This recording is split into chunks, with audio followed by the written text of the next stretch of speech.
दोस्तों आप सभी का नॉलेज फॉर्म चैनल में स्वागत है। चुनाव आयोग ने किया 5 राज्यों में चुनाव की तारीखों का ऐलान। 3 दिसंबर को आएंगे नतीजे। मध्य प्रदेश, राजस्थान, छत्तीसगढ़, तेलंगाना, मिजोरम के लिए चुनाव की तारीखों का ऐलान हो गया है।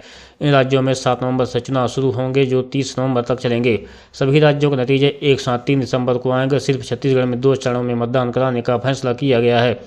5 राज्यों विधानसभा चुनाव की तारीखें चुनाव आयोग ने घोषित कर दी है। आयोग ने बताया कि मध्य प्रदेश में एक ही चरण में 17 नवंबर को मतदान होंगे, राजस्थान में 23 नवंबर, छत्तीसगढ़ में 2 चरणों में 7 नवंबर और 17 नवंबर को मतदान होंगे। तेलंगाना में एक ही चरण में सभी सीटों पर 30 नवंबर को मतदान होंगे और मिजोरम की सभी सीटों पर 7 नवंबर को वोटिंग होगी।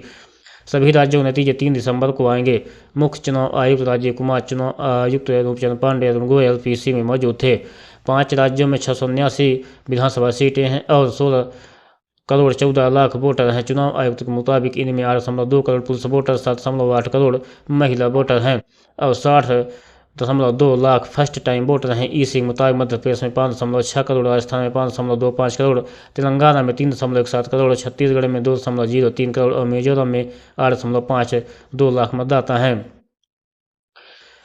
दोस्तों मध्य प्रदेश में कब मतदान होगा और कब गिनती होगी? मध्य प्रदेश में मतदान 17 नवंबर, मतगणना 3 दिसंबर को। राजस्थान में मतदान 23 नवंबर, मतगणना 3 दिसंबर। छत्तीसगढ़ में 7 और 17 नवंबर को मतदान, मतगणना 3 दिसंबर को।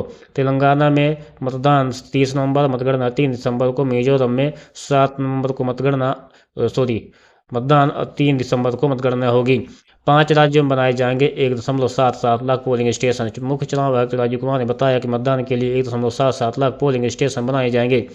प्रति पोलिंग स्टेशन में 1500 मतदाताओं के मतदान की सुविधा होगी। मध्य प्रदेश में आदिवासियों के लिए आरक्षित वन क्षेत्रों में मतदान केंद्र स्थापित किए जाएंगे। मिजोरम में मतदान दल 22 गैर मोटर पीएस और 19 मतदान केंद्र पुनः नाव से यात्रा करना होगा। मुख्य चुनाव आयुक्त ने बताया कि इस अधिकारियों ने 5 राज्यों का दौरा किया, राजनीतिक दलों, केंद्र सरकार और राज्य सरकारों से चर्चा की। ईसीआई ने कहा राजनीतिक दलों के सुझाव भी लिए गए। चुनाव आयोग ने बताया कि 5 राज्यों में पीडब्ल्यूडी वोटर 17.34 लाख, 80+ बुजुर्ग 24.7 लाख जिनको घर से वोट की सुविधा होगी। 5 राज्यों में महिला वोटरों की संख्या बढ़ी है। चुनाव के दौरान सुरक्षा व्यवस्था होगी मजबूत। पार्टियों को अपनी वित्तीय रिपोर्ट देनी होगी। उसकी सुविधा के लिए ईसीआई निगरानी सिस्टम बनाया है। साथ ही रिपोर्ट में देरी और दुरुपयोग पर भी नजर रखने कहा गया है। कुछ पार्टियों ने पहले ही अपनी रिपोर्ट ऑनलाइन जमा करना शुरू कर दिया है। अवैध नकदी, शराब, मुफ्त वस्तुओं, ड्रग्स के किसी भी सीमा पार मूवमेंट की जांच के लिए 5 राज्यों में 940 से ज़्यादा राज्य सीमा जांच चौकियां बनाई जाएंगी। आचार संहिता का उल्लंघन जैसे जैसे होता है उस पर हर एक पर कार्रवाई होती है। आप देखने से शायद रह गए होंगे, ये सब उपलब्ध हैं और उसमें लार्ज नंबर में हर स्टेट्स में हुई हैं। लोगों को जिन्होंने कहा है उनको वार्निंग्स दी गई हैं, केसेस हुए हैं और उन केसेस को हम जब भी वहाँ जाते हैं रिव्यू करते हैं। आपराधिक छवि के लोग को के बारे में जो प्रश्न पूछा गया उनको वो एडवर्टाइजमेंट देना मस्ट है। That is what is the extent legal provisions as of now, regulatory framework that उनके बारे में बताना वोटर्स को, ये हमारा कार्य है। जब एक बार वोटर को बताया तो उसको इन्फॉर्म चॉइस कि वो किसको वोट देंगे, ये उनका कार्य है। जो आपने इलेक्टरल रूल्स की प्योरिटी के बारे में पूछा और work outsource to outsiders, there is no electoral roll related work which is ever outsource to anybody. So let us clarify this all over again. किसी के पास में भी it is again through you, the SSR work is starting in the entire country except the officials or the government servants and the BLOs. Nobody is authorized to do any kind of survey or electoral related roles in the country. So much so, even the awareness works which the civil society does is not to involve in the profiling of the voter at all. So this is absolutely clear. और voters के घर में house to house BLO जाएंगे। और जहां तक आपने electoral rules की और बीएलओ की कॉम्पिटेंस की बात की, सो देखिए, जब 18 साल में सबसे पहले वोटर बड़ा होता है तो मोरलेस इंडिपेंडेंटली सरकारी तंत्र से सबसे पहले जो उसका एक कॉन्टेक्ट होता है वो बीएलओ से होता है, because he is entitled to get a vote. So are 10 lakh plus BLOs, and we want to thank them here. they are working very hard, going house to house, doing a survey. And house to house survey is available to them, and there is a application IT based which is available to them, and all of them by and large using that application.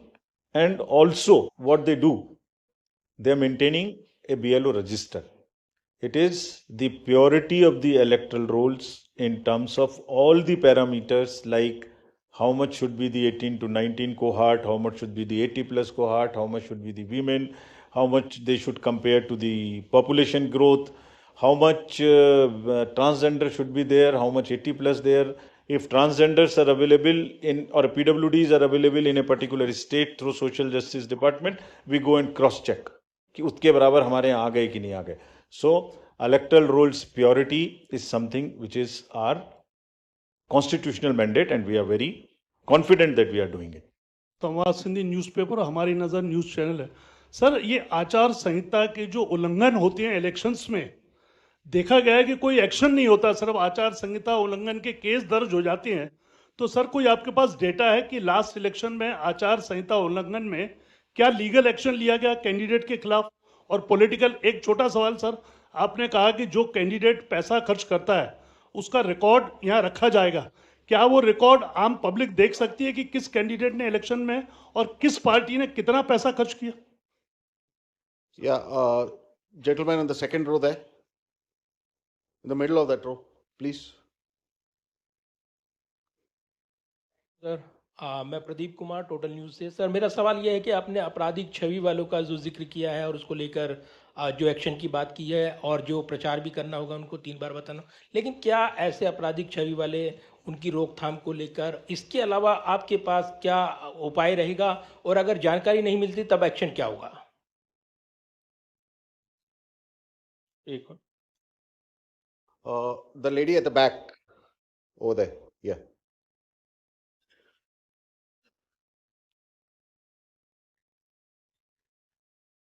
Yeah, give it to the lady. Yeah. Amitu Jain from The Wire. मेरा सवाल erectile roles की purity को लेके है. आपने बोला है कि जो BLO होगा वो जो डेटा है वो अपडेट करेगा. सवाल ये है कि BLO कितना कंप्यूटर savvy है ये डेटा अपलोड करने के लिए, और ये डेटा वो खुद अपलोड करता है या is it outsource to somebody else जो ये काम करेगा? Or if it is outsourced, then what is the procedure that is followed for outsourcing this work to somebody who would be uploading this data? Thank you. Just we'll have another round later. Okay. Chhattisgarh में चुनाव के विषय में आपने प्रश्न पूछा. देखिए, हर नागरिक को, हर वोटर को हम रजिस्टर करें और हर वोटर के पास में हम बूथ लेके जाएं ताकि वो अपना वोट डाल सके और उसको सारी सूचना जो उसको इन्फॉर्म डिसीजन लेने के लिए आवश्यक है वो उस तक पहुंचाएं. Phase 1, Phase 2 in all the elections that will be done, और उसके लिए व्यापक व्यवस्था की गई है.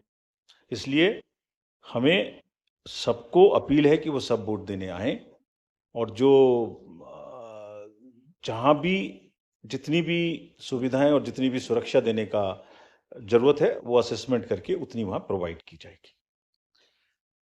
कैश और freebies, cash, freebies, drugs, liquor, consumable goods, ये मेनेस है. हम लोग उसके प्रति पूरी तरीके से सजग हैं. Just give U A small figure, जो अभी पीछे 6 इलेक्शंस हुए हैं उसमें अगर मैं आपको अलग से भी दिलवा दूंगा, लेकिन लगातार उनमें वृद्धि का जो प्रतिशत है, in some states it is up to 6000%, but in average it is, मैं बताता ही हूं आपको exact. Karnataka was 83 crores in 2017. First, I will speak the last election figure, then the recent. 83, which has increased to 384 crores. Tripura was 1.79 crores, increased to 45 crores. और त्रिपुरा में violence, you all remember, 0, repoll 0, and this was the kind of improvement in the seizures. So what we are trying to do is to improve the overall environment of elections, be it violence, be it freebies, be it the ease of voting for the thing, be it the improvement in the human face of the entire electoral roll, transgenders, PBTGs. So it's an overall qualitative and quantitative change in the electoral roll, also in the way elections are held.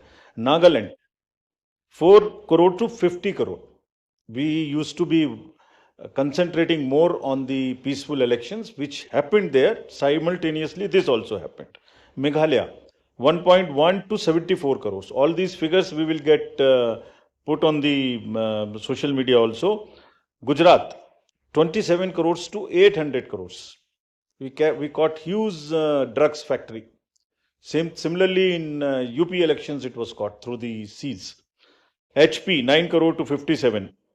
Uttarakhand, 6 to 18. So, likewise, in all these states, and therefore, are very strict instructions to all the enforcement agencies, and we mean business. We have told them. It is not that हमने बोला और हम बोल के उनको वापस चले आए, नहीं. Railways, airports, private airfields, private unscheduled flights, drugs, borders, national and international, both. Storage of in the godowns. All godowns have been identified by the enforcement agencies in each of these states where there could be a possible